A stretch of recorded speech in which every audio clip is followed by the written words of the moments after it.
नमस्कार सखी सोबती या माझ्या यूट्यूब चॅनलमध्ये तुमचं मनापासून स्वागत। आजच्या या व्हिडिओमध्ये मी तुम्हाला या वर्षातील संकष्टी चतुर्थी कधी आहे, त्याचप्रमाणे शुभ मुहूर्त, पूजा पद्धत आणि मंत्र याविषयी संपूर्ण माहिती सांगणार आहे। तत्पूर्वी तुम्ही जर या चॅनलवरती नवीन असाल आणि स्वामी भक्त असाल तर चॅनलला सबस्क्राइब करा आणि कमेंटमध्ये श्री स्वामी समर्थ किंवा ओम गणेशाय नमः लिहायला विसरू नका। डिसेंबर महिन्यातील संकष्टी चतुर्थी ही दरवर्षी पौष महिन्याच्या कृष्ण पक्षातील तिथीला साजरी केली जाते।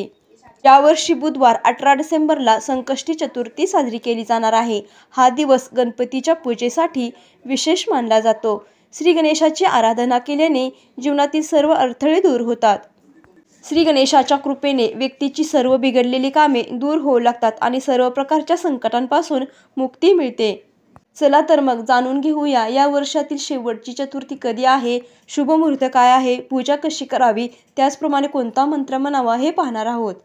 पंचांगानुसार पौष महिन्यातील कृष्ण पक्षातील चतुर्थी तिथी ही बुधवार दिनांक 18 डिसेंबर रोजी सकाळी 10:06 सुरू होईल। त्याची समाप्ती गुरुवार दिनांक 19 डिसेंबर रोजी सकाळी 10:02 होईल। संकष्टी चतुर्थीच्या दिवशी सकाळी लवकर उठून स्नान करावे, त्यानंतर सूर्यदेवाला जल अर्पण करावे, घरात गंगाजल शिंपडावे, त्यानंतर गणेश मूर्तीची प्रतिष्ठापना करावी। श्री गणेशाला फळे, फुले, मोदक, दुर्वा, सिंदूर अर्पण करावा, यानंतर तुपाचा दिवा लावावा।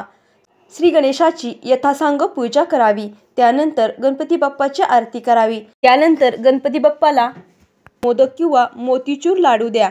पूजा आटोपल्यानंतर घरातील सदस्यांमध्ये हा प्रसाद वाटप करावा।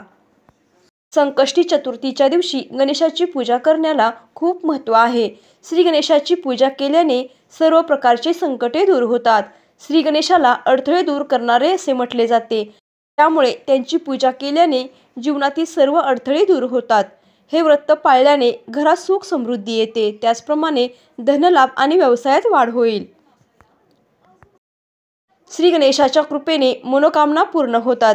या व्रताच्या दिवशी चंद्राची पूजा केल्याने चंद्रदोषापासून आराम मिळतो। या दिवशी व्रत ठेवल्याने मुलांचे सुखही मिळते। पूजेच्या वेळी तुम्ही भगवान श्री गणेशाच्या ओम गणगणपतये नमः या मंत्राचा जप करायचा आहे, किंवा तुम्ही ओम वक्रतुंड महाकाय सूर्यकोटी समप्रभा निर्विघ्नं कुरु मे देव सर्वकार्येषु सर्वदा या मंत्राचा जप करू शकता। त्यामुळे संकष्टी चतुर्थीच्या दिवशी आवर्जून तुम्ही हा मंत्र जप करायला विसरू नका।